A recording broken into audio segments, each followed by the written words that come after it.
패션 디자인 하는 친구들 중에 저희 딸들한테 패션 디자인 절대로 하지 말라고 말리는 그런 모습도 봤습니다.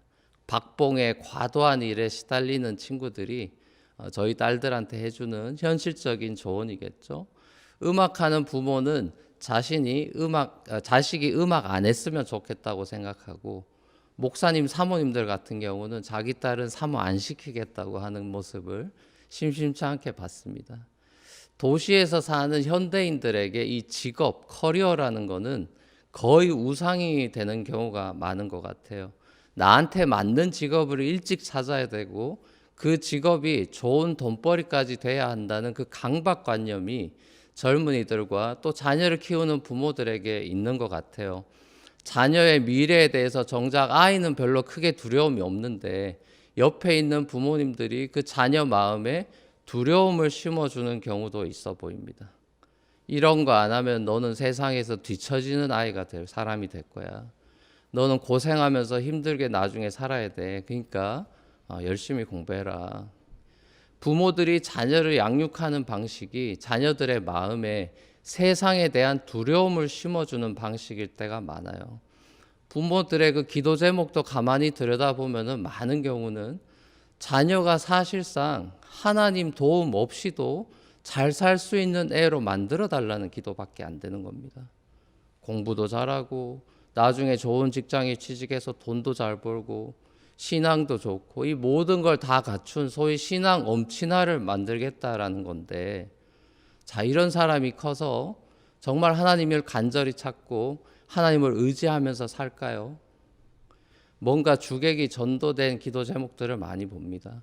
애가 자라서 하나님만 의지하고 자신의 명철을 의지하지 않는 진정한 지혜자가 되기를 간절히 기도해야 될 텐데, 그저 세상적인 성공과 안정적인 직장을 위해서 기도한다면 뭔가 우선순위가 바뀐 걸 겁니다. 성공과 안정이라는 건요, 철저하게 하나님 손에 달려 있습니다. 이번 팬데믹이 그 사실을 여실히 보여주고 있죠. 안정적인 직업인 줄 알았던 사람들이 하루아침에 직장을 잃어버리거나 사업이 망하는 모습을 우리는 똑똑히 보고 있습니다.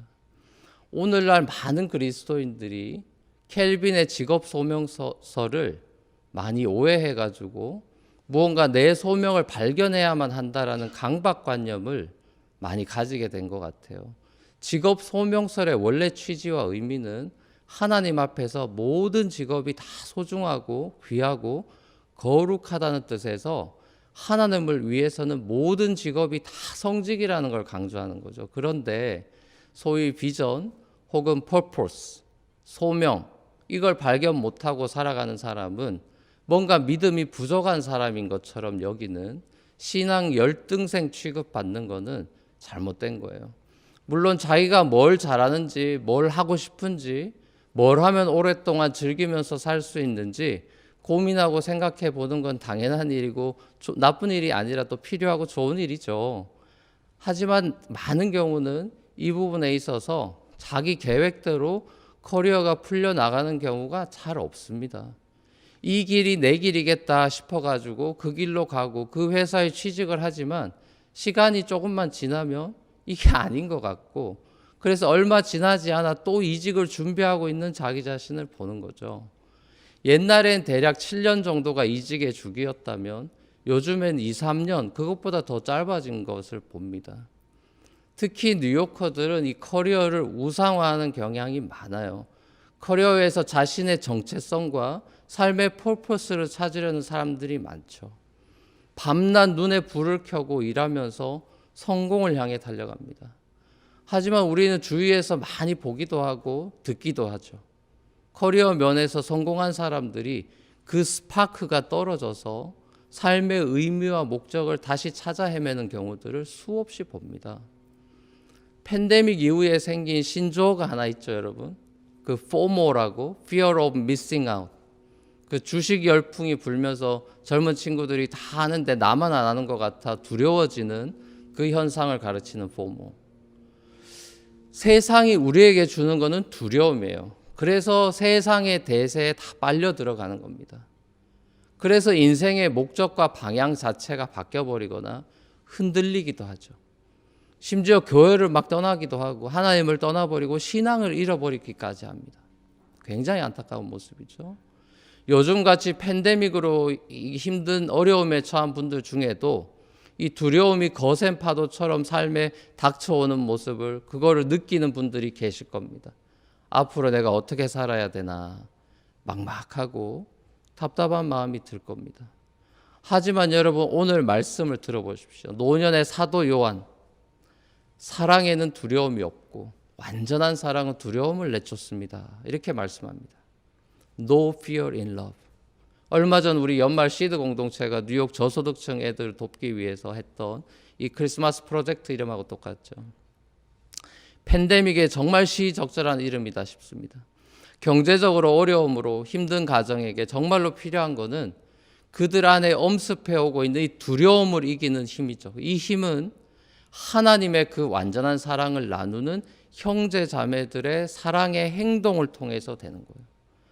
물론 적은 액수이겠지만 도움을 받는 사람들은 그 물질이 단순히 돈이 아니라 사랑이라고 느낄 것입니다. 그리고 우리는 그 사랑이 우리가 만들어낸 사랑이 아니라 우리에게 흘러 들어와서 넘치고 있는, 오버플로잉 되고 있는 그 완전한 사랑임을 알게 됐겠죠. 우리도 알고 그들도 알게 될 겁니다.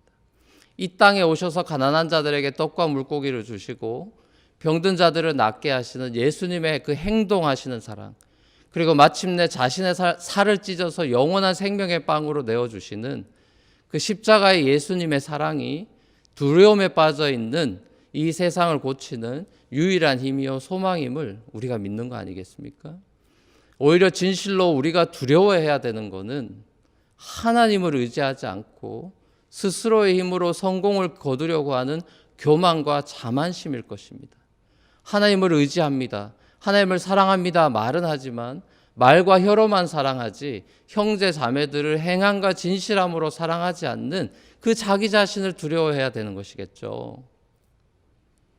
팬데믹은 여러 가지 면에서 우리에게 두려움을 주고 있습니다. 무엇보다 인간의 가장 큰 두려움인 죽음에 대한 두려움을 주고 있죠. 그래서 이 두려움을 이용한 소위 fear 마케팅을 많이 하고 세상적으로 그런 거 하면 성공을 하죠.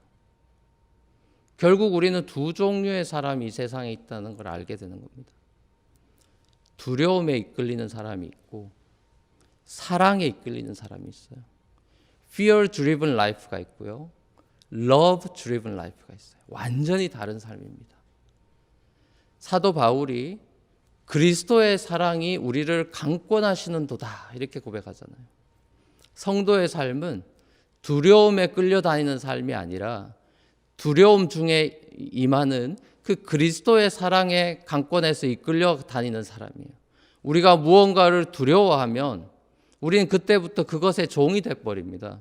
자유할 수가 없어져요. 이 세상의 영은 그리스도의 적대자의 영이라고 요한 1서가 가르치죠. 이 세상의 영은 우리에게 자유를 주지 않고 두려움을 줍니다. 세상 안에 가두어 버려가지고 날지 못하게 합니다. 하지만 그리스도의 영은 우리에게 참 자유를 줘요. 독수리 날개치며 올라간 같이 하늘을 향해서 길이 없지만 자유롭게 날아갑니다. 우리는 지난주 한국에서 일어난 끔찍한 사건을 알게 됐죠. 정인이 사건 말입니다. 크리스찬 집안에서 벌어진 사건이라서 더 충격을 안겨주고 할 말을 이렇게 만들었습니다.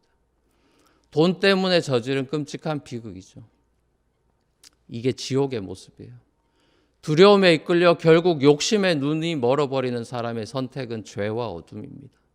자기밖에 모르는 이 괴물이 되어서 다른 사람을 짓밟고 죽이는 거죠. 우리가 아니라 나와 너의 철저한 구분 속에서 사는 겁니다. 지옥에는 사랑이라고는 눈꽃만큼도 없습니다. 사탄은 사랑이 아예 없죠. 오직 증오만 있습니다. 우리는 이 땅을 살아가면서 천국의 풍경을 보기도 하고 지옥의 풍경을 보기도 합니다. 지난주 미국도 마찬가지로 우리 지옥의 풍경을 또 한 번 봤죠. 법을 어기고 국회의사당에 총 들고 쳐들어가서 자신의 분노를 표출하는 자유가 아닌 방종의 모습을 봤어요. 증오와 혐오로 가득한 그 살기 가득한 눈빛에서 우리는 지옥의 불꽃을 보는 것입니다. 자기 마음에 들지 않으면 총부터 꺼내는 사람에게, 그래서 사람들에게 두려움을 주고 겁박하는 사람에게서 우리는 지옥의 냄새를 맡는 것이죠. 거짓 선지자에 호도되고 정치 이념에 잘못 선동되어서 상식을 벗어난 행동을 하는 사람들이 이 땅에 여전히 많다라는 사실은 인간의 죄라는 게 얼마나 만연해 있고 비참한 것인가를 여실히 보여주는 대목이 아닐 수 없습니다. 자, 이런 세상을 하나님께서 이처럼 사랑하셨다라는 사실이 전 여전히 사실 잘 믿겨지지가 않아요. 인간의 죄가 이 정도인데 이 세상을 이처럼 자기 독생자를 죽이기까지 사랑하셨다라는 사실은 여전히 그야말로 충격 그 이상입니다. 하나님의 완전한 사랑은 우리의 생각과 상상을 초월하는 능력이죠. 도저히 사랑할 수 없는 존재를 사랑하는 것이 하나님의 사랑입니다. 사랑하는 우리 성도 여러분, 천국을 멀리 있다고 생각하지 마십시오. 천국은 우리 곁에 이미 와 있습니다. 우리에게 소울을 주신 하나님께서 그리스도 안에서 참 자유와 행복을 회복시켜 주셨으니까요. 우리가 이미 선물로 은혜로 받은 이 새 생명을 누리는 삶이고, 이게 곧 요한복음이나 요한일서에서 강조하는 영생의 삶이죠. 그리고 이 영생의 삶이라는 것은 결국 사랑의 삶이라고 사도 요한은 결론 짓습니다. 두려움을 주는 그 세상을 이기고 영생의 기쁨을 누리면서 살아가는 삶은 곧 사랑의 삶입니다. No fear in love. 그런데 세상은 no love in fear인 것 같아요. 죄로 타락한 세상, 요한 1서에서 말씀하는 세상은 사랑보다는 두려움을 주죠. 이런 세상에서 성도된 우리에게 하나님께서는 오늘도 말씀하십니다. 내가 너를 사랑했다라는 사실을, 내가 너를 사랑한다는 사실을 진실로 믿는다면 두려워하지 말고 너도 나처럼 네 형제 자매들을 사랑해라.